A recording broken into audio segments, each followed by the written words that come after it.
Hello everyone, welcome back to the Aaron Syman channel, and on this episode, we're going to talk about what should we do. What should we do? We needed a new car.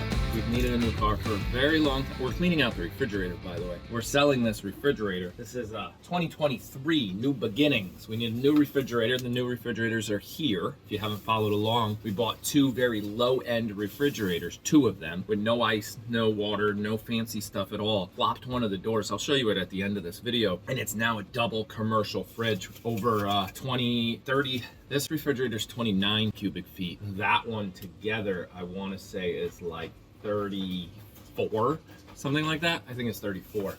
It's big. I could actually fit a whole pizza box in it, which is amazing. So now let's talk about this car idea. We've been needing a new car for a while. This Cadillac you see here, we've had it for about 5 years.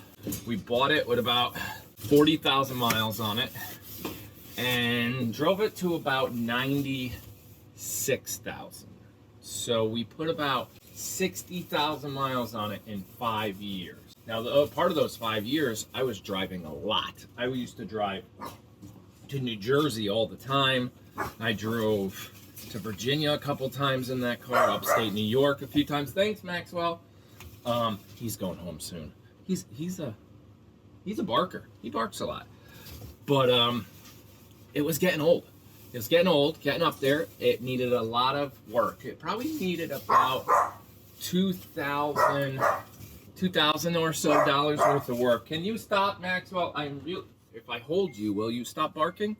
Now you're in the refrigerator. So it needed about $2,000 worth of work. It did not fit. I'm talking about it in past tense. So you're probably assuming we already bought a car. It does not. It does not. Did not. Oh, Mom's here. It didn't fit our teenagers. She's right there. Why are you talking to the fridge? Because we were in our refrigerator. The whole village fits in our fridge? Maybe we didn't have to upgrade this fridge. If the whole village. Can you take this one? He barks too much. No, I'd eat me out. Take him. He's already eaten and he needs to go outside, even though he doesn't know how to poop outside. Go potty outside. Go potty outside while I talk to the fridge. So, like I was saying, it doesn't fit our teenagers. Needed a new brake light. It needed an oil change. It needed a lot of work, but it didn't fit our family. It didn't work anymore. We have the truck for the farm type vehicle, so that's good there. There were 3 vehicles on our kind of on our eyeball list, if you want to put it that way. One, yes, this is where it gets weird, was the H2 Hummer. Now, there's a naivete or an ignorance out there for 2 of the cars on our list. One, the H2 Hummer, the other one, a Tesla. Which model, I don't know.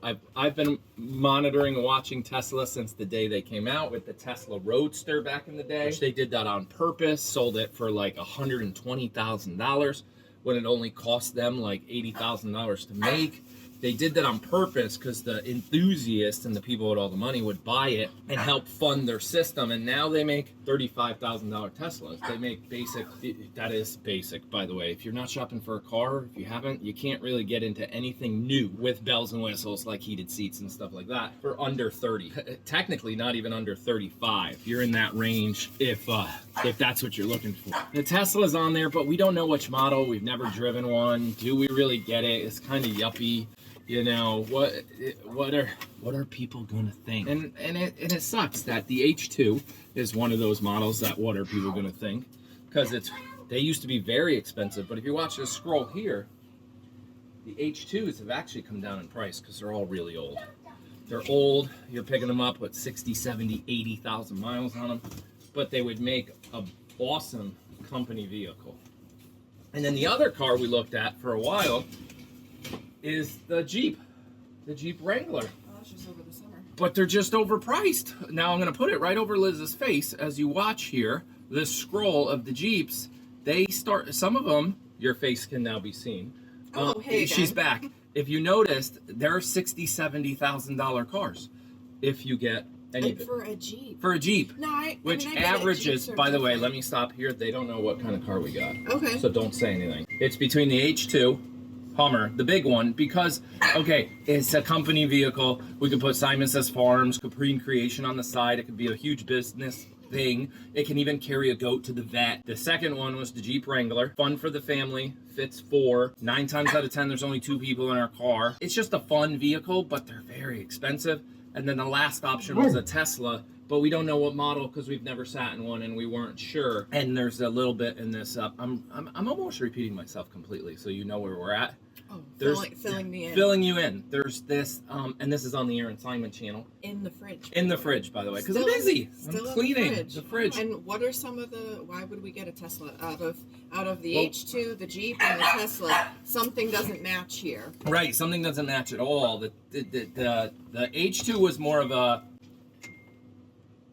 The refrigerator was yelling at us because the door's open too long. The H2 was more of a make a statement, business expense. It's a rolling billboard. Probably not too practical, exciting, but you know, well, and cheapest on the list. Especially because we have a truck already. We already have a truck. So we have a vehicle that goes to Tractor Supply. We have a vehicle that can transport goats. And it averages 12 miles to the gallon. 13.1 if I'm driving. Okay. Well, my car will tell me every 30 minutes. My truck will tell me every 30 minutes what I average. And if I'm on the highway, it's way higher than that. Yeah, it's a stop and go traffic, which we don't have a lot of in our area because we're in the country. But I think the lifetime average of the truck, because I don't reset it every time I fill up on gas, is 13.1, which I did move it 0.1 ever since I started driving. Wow. I know. Look at that. Go ahead. So the H2 old, you're picking them up with 90,000 miles. Not really practical for what we need to drive Olivia to gymnastics, 2 people, whatever. It solves the cool business expense, neat looking, eye catching, throw a big banner on the side of it type of thing. Super neat. Probably scratched off the list. The Jeep Wrangler, the Wrangler, still up there. It's still at the top of the list. A more practical vehicle. He's just scratching at his peep head. Oh, okay. A more practical vehicle, just because we don't need something that fits 6 people. We already have my truck that fits 6 people. So if we're going out on a day trip or something with the whole family, then the truck is the way to go. Right. And unfortunately... And the Wrangler's fun. You can take the top off. It's more of a convertible. It's very sporty. Like, without being super fancy, it's sporty. So, you know, this definitely was at the top of our list. But if you look at with the X of Tesla, if you look at the X model Tesla, way too expensive. That's the only one that would fit all 6 people. Tightly, but it would fit all 6, but it blows all the other ones out of the water. As you see here, scrolling on the screen, the Tesla X is super pricey. Right. Then you get into the Ys and the 3s, and you're right in the same price range as the Jeep Wranglers, and even another vehicle we looked at, but we won't add it to the list because it would complicate things. Like our marriage.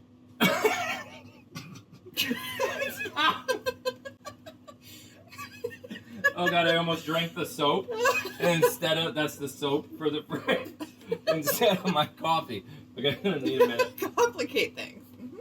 No, that wasn't my point. That wasn't my point.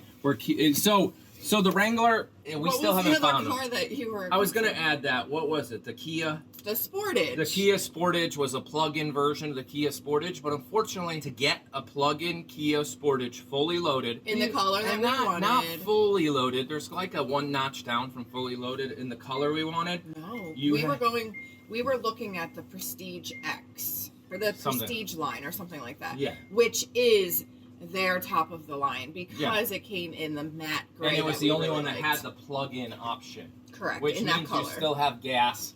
You still have gas. Which you still have electric. Is a little safer because what if we don't get to a station in time? Right, now let's talk about that a little bit. I was telling you, the Cadillac, we put 60,000 miles on it in 5 years. So it's about 12,000 miles a year, roughly. I'm not doing real math here. And after COVID, I was gonna say, put like 6,000 miles on 2 vehicles. Mm-hmm.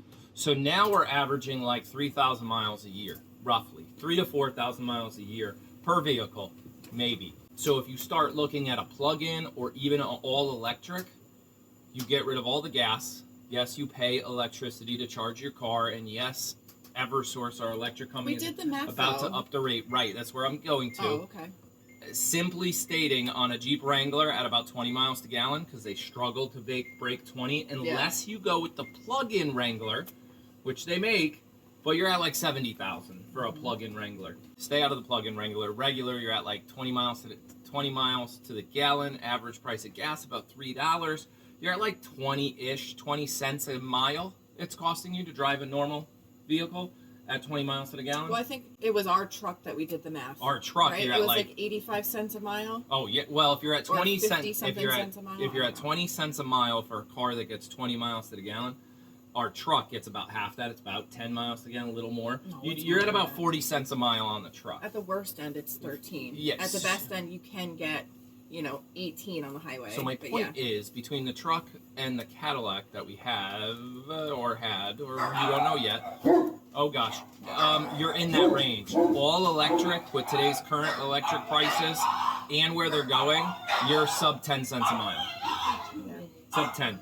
We'll be back. We're back, and the refrigerator's all clean. It just got way too loud with the people coming in. Graham's walked in, and then Kevin showed up, and it just got real loud. To continue that conversation, refrigerator's all clean and getting posted on FaceSpace or Facebook Marketplace. Not sure if it's up yet, but in the moral of the story is, we bought a new car.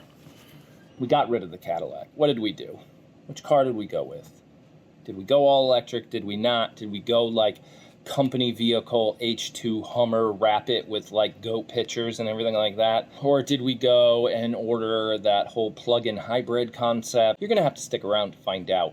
Yeah, that's what you're gonna have to do. Hit that subscribe button down below, and in the next video, we may show you what we did. Oh, one more thing I wanted to say, which I never realized while shopping and talking to professionals. In the all-electric world, do any of you own an all-electric, whether it's a Tesla or not? But in the all-electric world, I knew this, but never calculated it. No oil changes. The brakes, you only have to change like once every 100,000 miles. So that's like twice in the lifetime of the car. There are people out there that have gone 150 to 200,000 miles and never changed the brakes, because the way the electric engine works, it brakes on its own. There's no idle, if that makes sense. In a car, when you put it in idle and you put it in first gear, it'll roll. It'll move 5-10 miles an hour. So you have to use the brakes a lot to stop it from just rolling. In a electric vehicle, it doesn't roll. You have it in drive and you're sitting in your driveway, it doesn't move until you put the gas on. So when you let off the gas, it stops moving. The braking system, you don't have to do that. So that's a couple $1,000s over the life of the vehicle. No oil changes, another couple $100. It's like 90 bucks to get an oil change these days. And then your time, which might sound weird, but if you had a gas station at your home for your car and you always left your house on a full tank, it saves a lot of time, really. Going in and out of all the gas stations over the course of 5 years, add all that up at 15 minutes every time, once a week. That's an hour a month. That's 12 hours a year. You're buying time. That's pretty interesting. Never thought of that. So